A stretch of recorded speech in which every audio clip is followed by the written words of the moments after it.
Halo, selamat berjumpa dengan saya Arya Ahmad Arman. Pada kesempatan baik ini saya akan mencoba sharing experience dan knowledge tentang sesuatu yang sering kita dengar sebetulnya ya, yaitu tentang transformasi digital. Mudah-mudahan bisa memberikan pandangan yang tepat tentang transformasi digital sehingga kita semua bisa berperan lebih baik dan lebih tepat dalam suatu era baru yang kita jalani hari-hari ini dan ke depan ya, menuju kondisi yang lebih baik dalam segala hal dengan memanfaatkan teknologi, khususnya teknologi informasi. Baik, saya segera mulai saja dengan materi yang sudah disiapkan. Jadi semua perubahan termasuk munculnya transformasi itu dipicu ya, didrive oleh perkembangan teknologi. Ya, kodrat manusia bahwa kita selalu ingin tahu sesuatu dari tidak tahu sebelumnya. Kemudian memunculkan penelitian, menghasilkan knowledge baru. Knowledge itu diterapkan sebagai sesuatu yang kita sebut teknologi. Nah, menariknya teknologi itu dari waktu ke waktu dalam kurun waktu yang sangat panjang, bisa dilihat dalam grafik ini, mengalami pertumbuhan yang relatif lambat atau lambat bahkan ya. Nah, kemudian ada satu lengkungan yang diberi lingkaran itu. Disitulah kurang lebih teknologi informasi berkembang ya.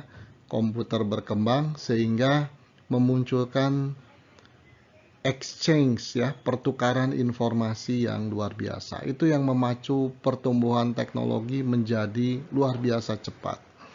Sehingga itulah lengkungan menuju kurva menanjak ya, sehingga secara keseluruhan kita sebut ini pertumbuhan model eksponensial. Ya, kita berada di titik atas kira-kira di garis ini. Sehingga waktu ya dari satu penemuan teknologi dengan teknologi berikutnya itu makin lama makin pendek. Ya.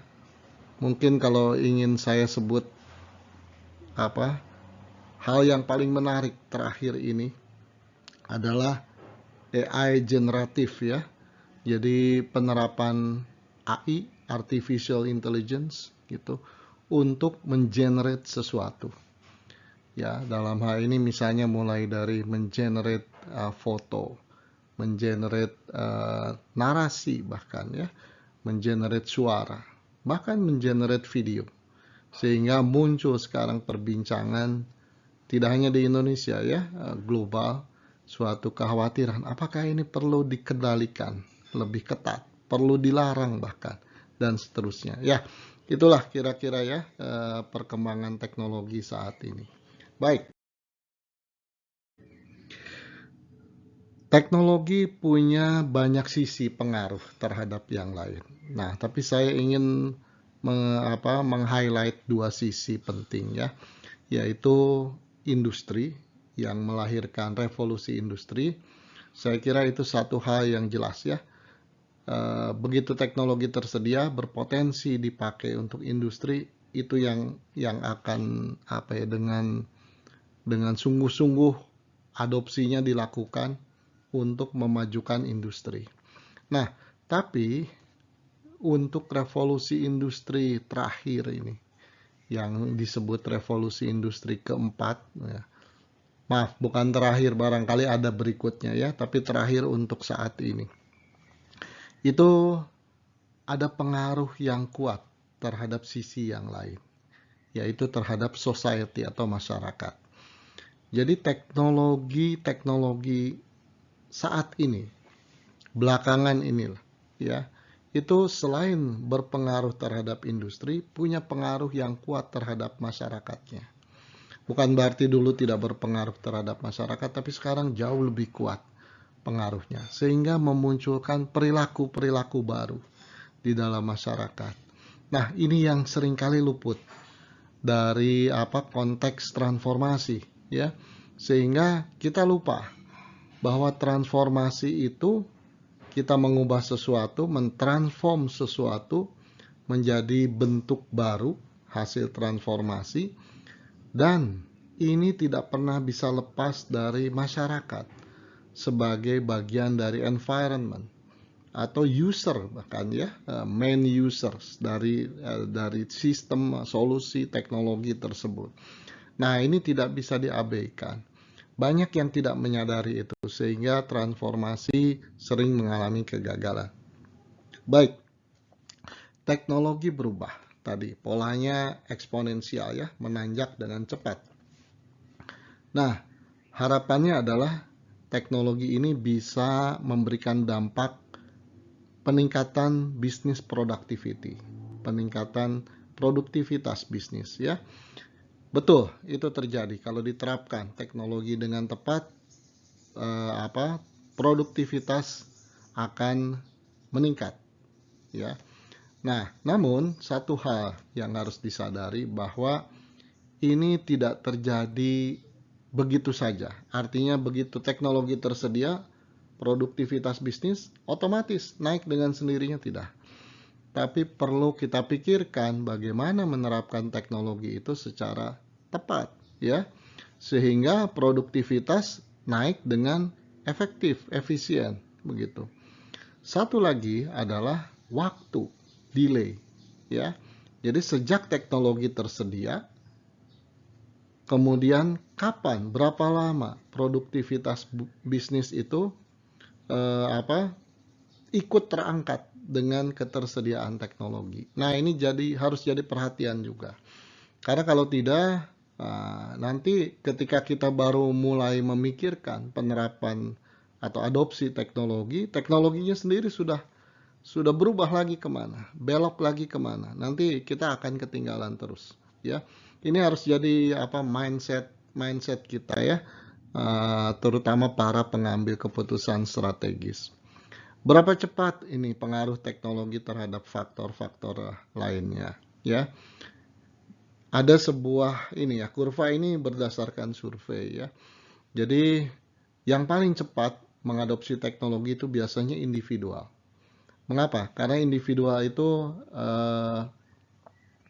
pengambilan keputusannya cepat.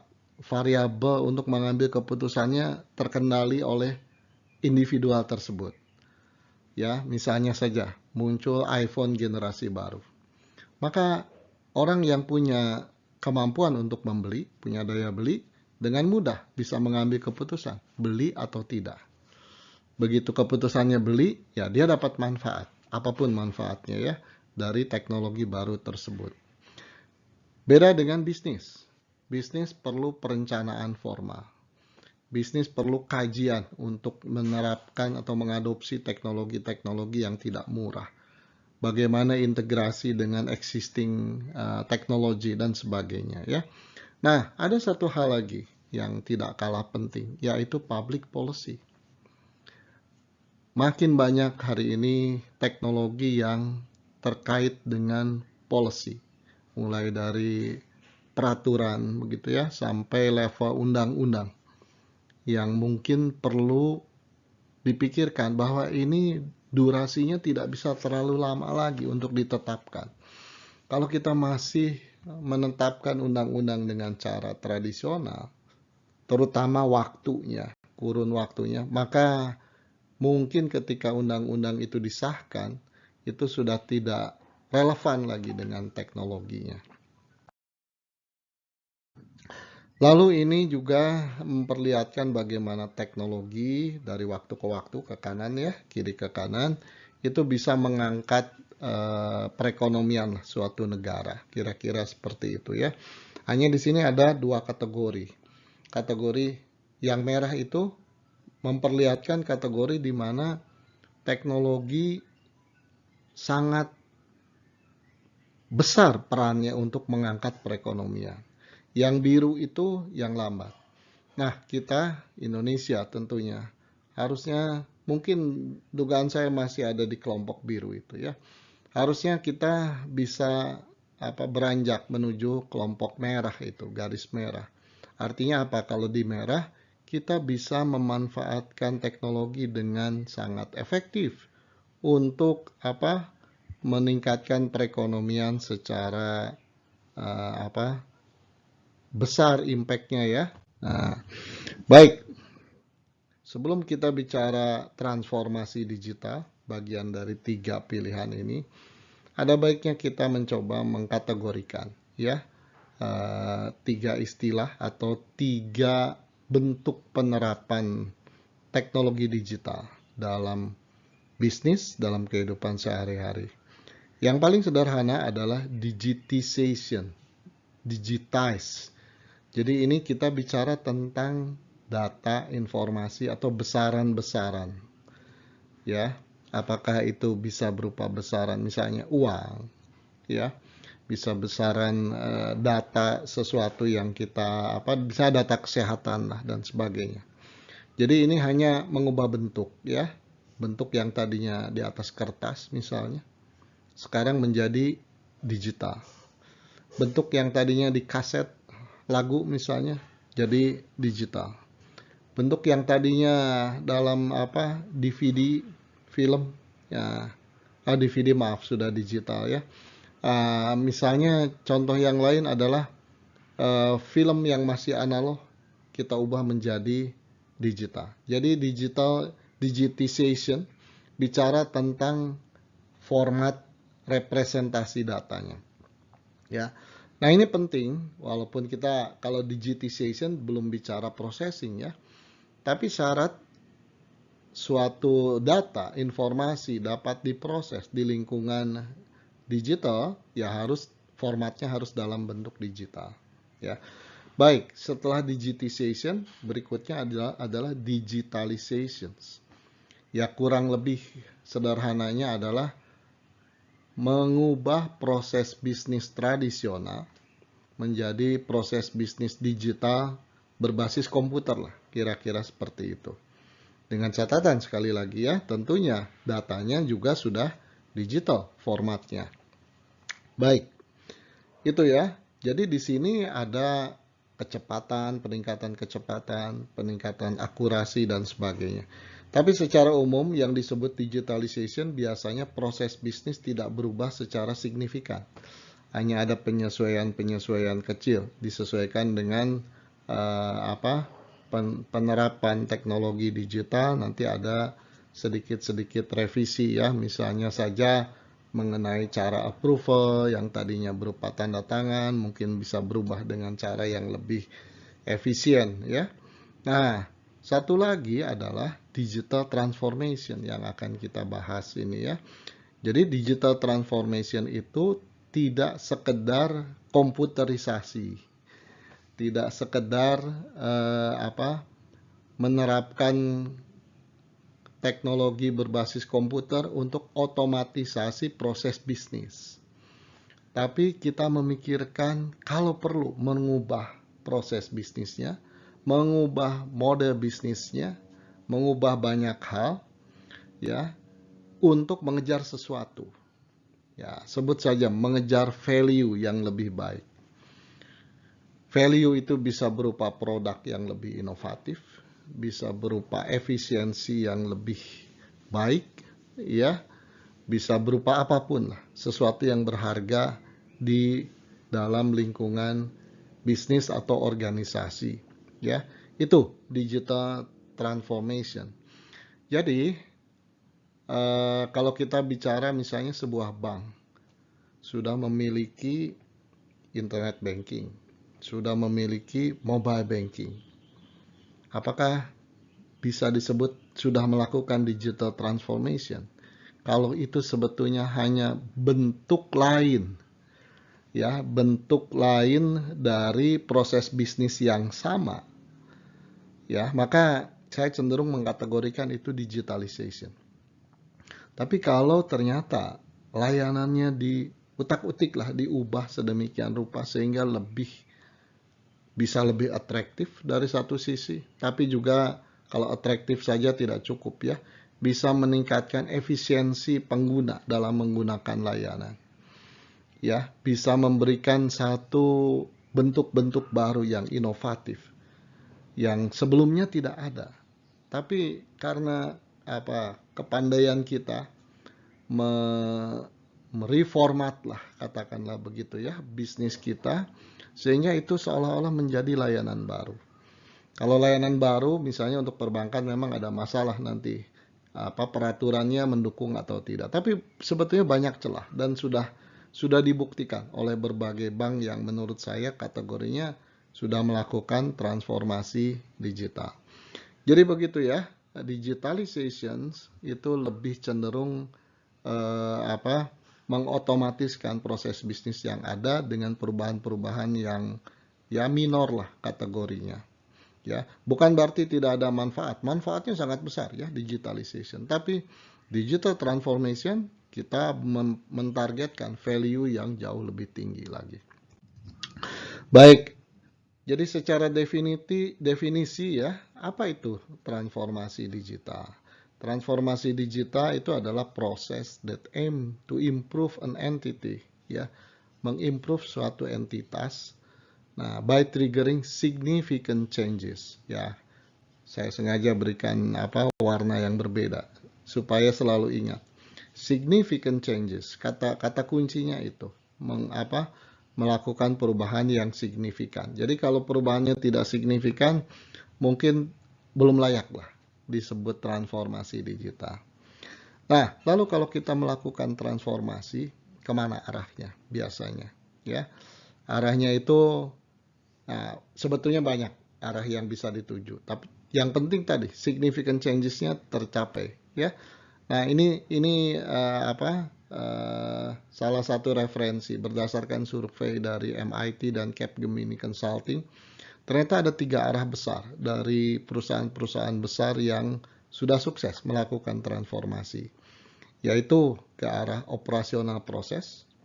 Ya, jadi cari peluang transformasi yang bisa memberikan benefit yang signifikan di operasional. Ya, itu yang dicari, sisi operasional. Nah, ini jadi lebih ke internal ya. Nah, kemudian yang kedua adalah customer experience. Tingkatkan atau wujudkan ide-ide yang inovatif yang berkaitan dengan customer experience. Ya, sederhananya adalah membuat customer happy dengan experience yang menyenangkan. Tapi saya kira harus berpikir lebih dari itu ya. Customer experience dalam pengertian memberikan cara baru bagi customer selain menyenangkan, tapi juga jauh lebih efisien cara melakukan sesuatu ya, sehingga ya everybody happy lah. Kita sebagai perusahaan yang memberikan layanan itu dapat benefit dengan customer yang lebih merasa senang dengan experience baru, customernya juga senang ya. Baik, yang berikutnya adalah, nah ini yang paling sulit, change business model. Biasanya ini dilakukan terakhir ya. Artinya gini, kalau mau transformasi kita cari dulu sisi operasional, sisi customer experience sambil memikirkan change business model. Karena change business model itu resikonya tinggi. Kita mengubah bisnis kita ya. Nah, itu yang harus diperhatikan. Baik, bagaimana mengubah bisnis kita? Nah, ini perubahannya bisa sangat signifikan. Bahkan pengaruhnya tidak hanya ke perusahaan kita, tapi bisa juga sampai ke partner kita atau perusahaan-perusahaan lain yang tadinya bukan partner sekarang bisa jadi partner baru. Ya. Nah, salah satu bentuk model bisnis yang dianggap efisien saat ini adalah sesuatu yang disebut model bisnis platform. Kita lihat Traveloka, Gojek, Bukalapak, Airbnb. Bisnis yang sangat berbeda. Tapi kalau dilihat ternyata modelnya sama. Yaitu ada platform berbasis IT di tengah, lalu ada produser yang menghasilkan barang atau menghasilkan jasa, lalu ada konsumen. Jadi si platform ini mempertemukan mereka berdua, menyambungkan kepentingannya dua pihak ini, ya, dengan cara menyediakan aplikasi, platform aplikasi, Itu kira-kira seperti itu. Silakan telusurilah ya, Traveloka, Gojek, Bukalapak, Airbnb, dan mayoritas dari bisnis saat ini yang sudah berbentuk seperti ini kurang lebih sama modelnya.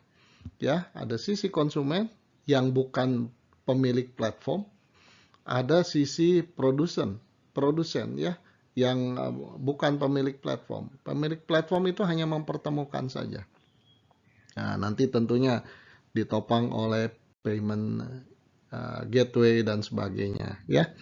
Nah, kemudian satu hal ya, kita ini ketika transformasi itu sebetulnya mikirnya sama dengan pendekatan tradisional, di mana ada kondisi saat ini, sebut saja baseline ya. Kemudian ada kondisi yang diinginkan, sebut saja target. Nah, dengan pendekatan tradisional sering kita sebut change ya, bahkan ada istilah continuous improvement. Improvement itu dilakukan sedikit-sedikit ya, tapi continuous, terus-menerus begitu ya. Nah, transformation ini sedikit berbeda, tapi spiritnya sama. Change ke arah yang lebih baik, tapi change-nya signifikan. Ya, ketika change-nya signifikan, ya itu layak disebut transformation. Ada satu hal yang penting yang menjadi ciri ya, transformasi dikaitkan dengan digital age ya, zaman serba digital lah saat ini. Yaitu kita tidak hanya harus memikirkan produk atau perusahaan kita ya, tapi kita wajib harus memperhatikan surrounding, lingkungan kita, environment kita. Kenapa? Karena sekarang kita masuk dalam era di mana terjadi environment baru. Digital dynamic environment. Environment digital tidak sekedar serba teknologi digital, tapi juga dinamik, berubah dengan cepat, ya. Dan juga manusianya banyak berubah, perilakunya, perspektifnya, ya, dan sebagainya. Jadi kita masuk ke sisi kanan, harus memikirkan produk, bagaimana kita compete ya, bersaing dengan kompetitor dan sebagainya. Di lain pihak juga kita harus memikirkan lingkungan kita itu adalah lingkungan baru. Paling tidak ada sisi teknologi, ada sisi data sekarang yang jadi demikian dominan. Dan tidak kalah penting adalah sisi manusia. Ya, manusianya barangkali relatif itu-itu juga, tapi manusia dengan karakter baru, perilaku baru. Yang inginnya berbagai transaksi bisa diselesaikan dengan alat di genggaman tangan. Nah, ini gampangannya seperti itu. Itulah yang harus kita perhatikan ya. Jadi kita harus ketika kita mau bertransformasi, kita harus memikirkan bagaimana mengubah lingkaran biru dari baseline ke target, tapi juga plus kita harus memikirkan target itu ada di sebuah lingkungan baru yang banyak berbeda dengan lingkungan lama, dan lingkungan baru itu juga dynamic ya, akan berubah terus, dan arah perubahannya kemana sulit ditebak ya. Baik, karena itu banyak pihak, bahkan perusahaan besar yang gagal mengalami transformasi. Ini data ini menarik ya. Lebih dari 50% perusahaan 500 perusahaan besar kelas dunia lah. Ya, itu akhirnya melakukan diakuisisi, ada yang merge ya, bergabung karena supaya lebih kuat. Bahkan ada yang bangkrut. Ya, kenapa? Karena bisa tidak melakukan transformasi, bisa juga mencoba melakukan transformasi tapi gagal ya, salah arah atau apapun lah penyebabnya ya. Tapi intinya adalah sekarang fenomenanya seperti itu ya. Nah, ini saya share satu case ya, yaitu perusahaan yang namanya Kodak. Kodak itu perusahaan pembuat film, pembuat kamera dan sebagainya. Saking saking besarnya pengaruh perusahaan Kodak ini dalam kehidupan manusia, sampai istilah Kodak itu diidentikan dengan kamera. Jadi zaman ketika kamera analog masih sangat populer, orang kalau bicara kamera tuh kadang-kadang diistilahkan Kodak. Awas Kodaknya jangan lupa ketinggalan. Nah, maksudnya kameranya. Kodak itu sebuah merek saja sebetulnya. Ya, tapi itulah saking populernya Kodak, saking dominannya Kodak. Ya, nah pada tahun 2012 Kodak menyatakan bangkrut ya. Nah, ini nih saya ingin meng-highlight bahwa Kodak itu bukan tipe perusahaan yang diam, tidak melihat, tidak aware dengan perkembangan teknologi, lalu terpuruk bangkrut gitu ya. Tidak, sama sekali tidak demikian. Kodak adalah perusahaan yang sangat aware, bahkan dia berusaha menjadi leader di dalam perubahan, ya. Nah, ini bisa dibaca di sini ya. Ada layanan-layanan baru yang dicoba, di-create oleh Kodak. Bahkan kamera digital, pengembangan sensornya itu Kodak melakukan riset yang luar biasa sampai jadi produk.